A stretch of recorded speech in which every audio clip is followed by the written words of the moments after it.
Hi, I was coming on today to go over a little breakdown of 3 different variations of Chaturanga options that I like to offer in my vinyasa classes.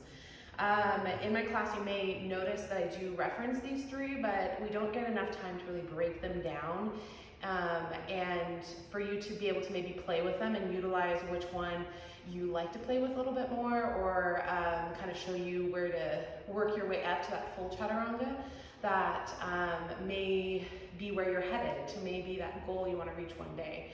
And so these 3 options, you can take them anytime that there is a Chaturanga presence within your flow. So basically it's like these 3 options are modifications, or the 2 options up until that 3rd option, modifications to work up until that full Chaturanga in your practice.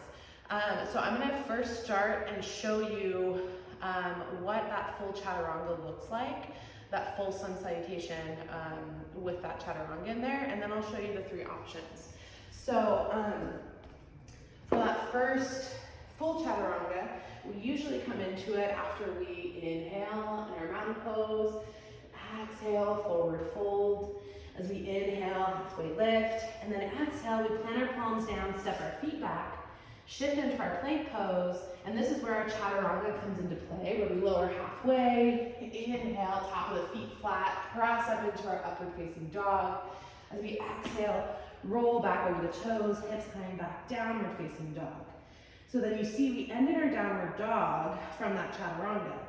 So you also may see entering this Chaturanga after you've flown into some warriors and come back into your downward dog. You might see people then shift forward, find their flow into their Chaturanga, pressing up downward dog, and pressing back into their downward facing dog. So usually you kind of probably recognize that little flow there. So I want to show you your options. So if that full Chaturanga, the shifting forward, staying in high plank, and lowering halfway, that can be really hard without dipping your hips, which you want to avoid, sagging those hips to the floor. And you also want to avoid this like really humped up back, bumping that bum up to the sky and doing this kind of motion.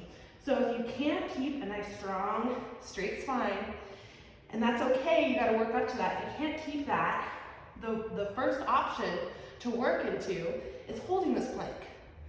So pressing into the palms, rounding through the shoulders, and holding this plank, while everyone else flows through their Chaturanga option. So option 1, you either hold your plank here in a high plank, or if you need to start with your knees on the floor, finding that modified plank first, and then find your high plank, working to that. Your first option is to hold your plank, and then you exhale, meet everyone back in their downward dog when we all meet in our downward dog. All right, so that was your option 1.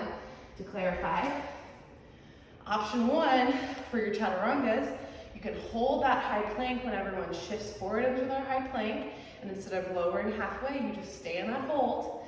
Instead of coming up into that upward facing dog, you stay in that plank hold, and then everyone meets back, you press back downward dog.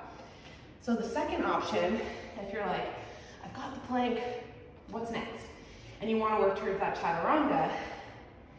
So we're in a downward facing dog. We all shift forward into our plank pose, and you're not quite to your full Chaturanga.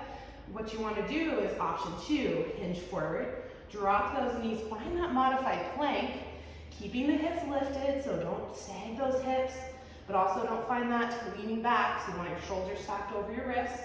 Find your modified plank. This is your option 2 to modify your Chaturanga. You're going to slowly lower halfway, hugging those elbows into your rib cage, lower halfway, finding that halfway lower, seeing if you can really hug in, keeping those hips lifted. Again, don't sagging down into your bum. Find that halfway, and then lead with your chin, chest, belly last, so you can really pull that chest through, tops of feet flat. That brings you into your baby cobra. So this is that next option. So you find your modified plank, lower down, scooping your chin, chest, belly last through, finding your baby cobra. Tops of the feet zipper up, press into the tops of the feet as you activate through the legs, lifting in the knees. You lift through the crown of the head, squeezing into the shoulder blades, elbows like little grasshopper wings. Exhale, you release your chin down.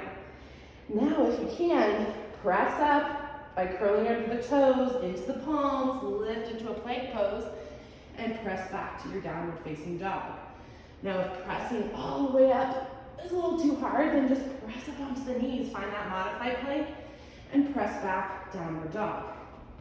So that was your option number 2, to shift forward into plank pose, drop the knees to that modified plank, and lower, keeping those elbows tight, finding your modified chaturanga, leading with your chin, chest, belly last.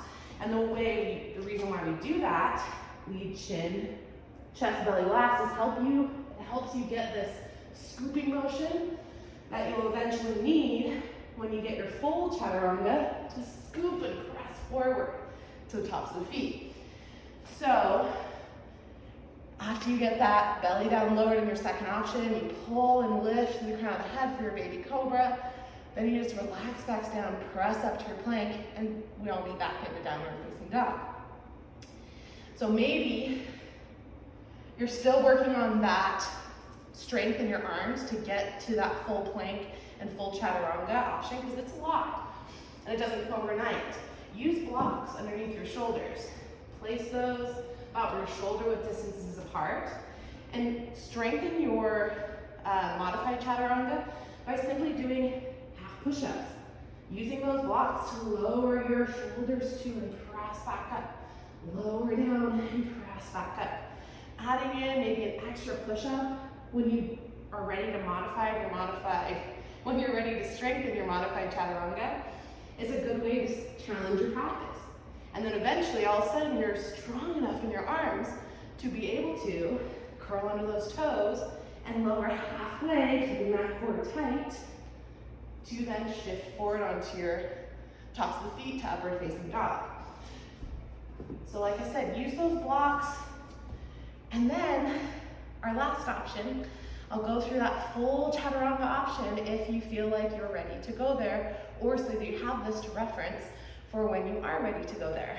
So our full chaturanga is, I would say, the final option you want to get to be able to kind of work your way up to it. So don't jump right into it. You got to work those muscles and get those muscles in working up to that point. You can't just jump into something when you haven't ever tried it. So work on these, work on those steps. Option 1, option 2, modify where you need. Each day is going to be different. Then eventually you'll get up to option 3, which is a full chaturanga. So the full chaturanga from our downward facing dog, just as we did before, we shift forward to our high plank, stocking our shoulders over our wrists, fingers spread wide, hips are lifted, navel sucks into spine, so you want a strong core. And then shift onto those toes. We slowly start to lower, hugging those elbows into your midline, lower halfway. Try not to sag the hips or keep them too high. Inhale, tops of the feet come flat as you pull that chest through, lifting through the crown of the head, pressing into the palms, really trying to press out from your shoulders. Let those hips drop, activate through the legs. So knees and thighs will start to lift off the mat. And then as you exhale, that's where we roll over the toes and we all knee back, downward facing dog. So there you have it. You have 3 different options, like I said, to use in your chaturanga posture when we practice together. So feel free to take any of those options. And if you have any questions about more drills to strengthen for your chaturanga and to help strengthen you to get up to that point for a full chaturanga, let me know. I'm happy to help. I hope you got some nice tidbits from today. Hopefully you can incorporate them into your next practice. And with that being said, the light within you, I see it, shines also within me, and I honor and bow to it. Namaste.